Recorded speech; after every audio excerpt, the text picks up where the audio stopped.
شام کے 5 بجے ہیں۔ السلام علیکم، یہ ریڈیو پاکستان ہے۔ ترنم حامد سے خبریں سنیے۔ اہم خبروں کا خلاصہ۔ وزیر اعظم کی زیر صدارت اسلام آباد میں وفاقی کابینہ کے اجلاس میں ملک کی مجموعی سیاسی اور اقتصادی صورتحال کا جائزہ لیا جا رہا ہے۔ وزیر اعظم نے امید ظاہر کی ہے کہ ملک جلد مشکل دور سے نکل آئے گا۔ صدر نے سرکاری ملازمین کو معیاری تربیت کی فراہمی یقینی بنا کر ان کی استعداد کار میں اضافے کی ضرورت پر زور دیا ہے۔ اور یورپی یونین نے مقبوضہ مغربی کنارے میں فلسطین اور اسرائیل کے درمیان بڑھتی ہوئی کشیدگی کے خاتمے پر زور دیا ہے۔ اور اب خبریں تفصیل کے ساتھ۔ وفاقی کابینہ کا اجلاس وزیر اعظم شہباز شریف کی صدارت میں اسلام آباد میں جاری ہے۔ اجلاس میں ملک کی مجموعی سیاسی اور معاشی صورتحال اور قومی دلچسپی کے دیگر امور پر غور ہو رہا ہے۔ وزیر اعظم شہباز شریف نے کہا ہے کہ حکومت ملک کی معیشت مضبوط بنانے اور مہنگائی کم کرنے کے لیے ہر ممکن کوششیں کر رہی ہے۔ ان خیالات کا اظہار انہوں نے آج اسلام آباد میں باراکاؤ بائی پاس کا سنگ بنیاد رکھنے کے بعد کیا۔ وزیر اعظم نے امید ظاہر کی کہ پاکستان جلد مشکل وقت سے نکل آئے گا۔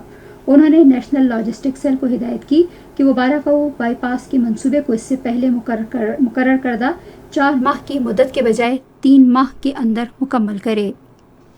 یہ بتایا گیا کہ 5.4 کلومیٹر کا منصوبہ 6 ارب روپے کی لاگت سے مکمل کیا جائے گا۔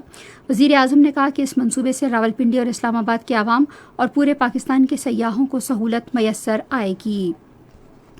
صدر ڈاکٹر عارف علوی نے سرکاری ملازمین کی معیاری تربیت کی فراہمی یقینی بناتے ہوئے ان کی استعداد کار بڑھانے کی ضرورت پر زور دیا ہے۔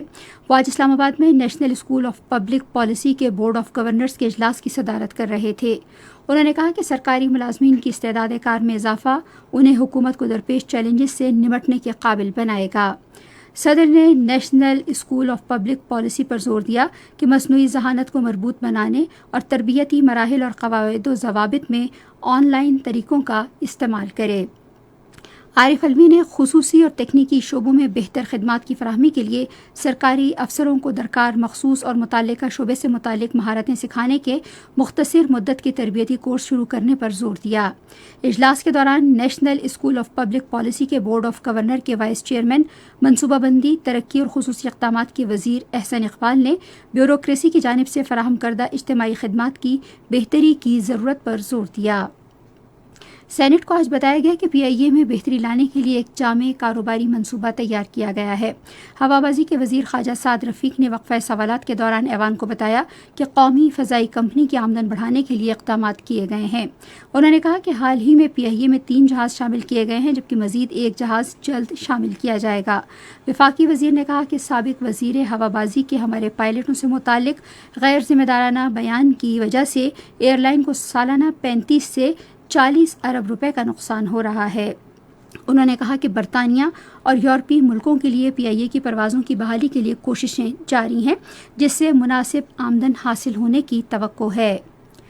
قائد حزب اختلاف شہزاد وسیم کے نکات کے جواب میں وزیر قانون اعظم نذیر تارڑ نے کہا کہ حکومت کسانوں کے تحفظات دور کرنے کے لیے ان سے بات چیت کر رہی ہے۔ انہوں نے کہا کہ ان کا معاملہ کابینہ کے اجلاس میں بھی پیش کیا جائے گا۔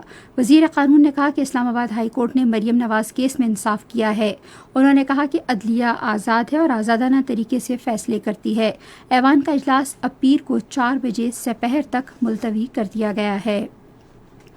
حکومت نے خواجہ سراؤں کی سہولت کے لیے شکایت کے ازالے کا مرکزی نظام تیار کیا ہے۔ اس سلسلے میں ویب سائٹ citizenportal.gov.p کے ویب پر پورٹل لائیو ہے، جبکہ 1099 پر کال کر کے بھی شکایات کا اندراج کروایا جا سکتا ہے۔ وزیر اعظم کے اسٹریٹجک اصلاحات یونٹ کے سربراہ سلمان صوفی نے کہا کہ یہ اقدام وزیر اعظم نے خواجہ سرا شہریوں کی سہولت کے لیے کیا ہے۔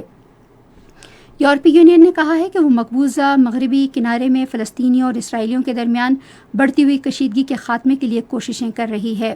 رام اللہ میں صحافیوں سے گفتگو کرتے ہوئے فلسطین کے لیے یورپی یونین کے ترجمان شادی اوتمین نے کہا کہ یورپی یونین فریقین میں صورتحال کو معمول پر لانے کے لیے کام کر رہی ہے، کیونکہ صورتحال کو کشیدہ رکھنا کسی کے مفاد میں نہیں۔ پاکستان اور انگلینڈ کرکٹ ٹیموں کے درمیان T20 سیریز کا 6واں میچ آج قذافی اسٹیڈیم لاہور میں کھیلا جائے گا۔ میچ شام 7:30 بجے شروع ہوگا۔ پاکستان کو 7 میچوں کی سیریز میں 3-2 سے برتری حاصل ہے۔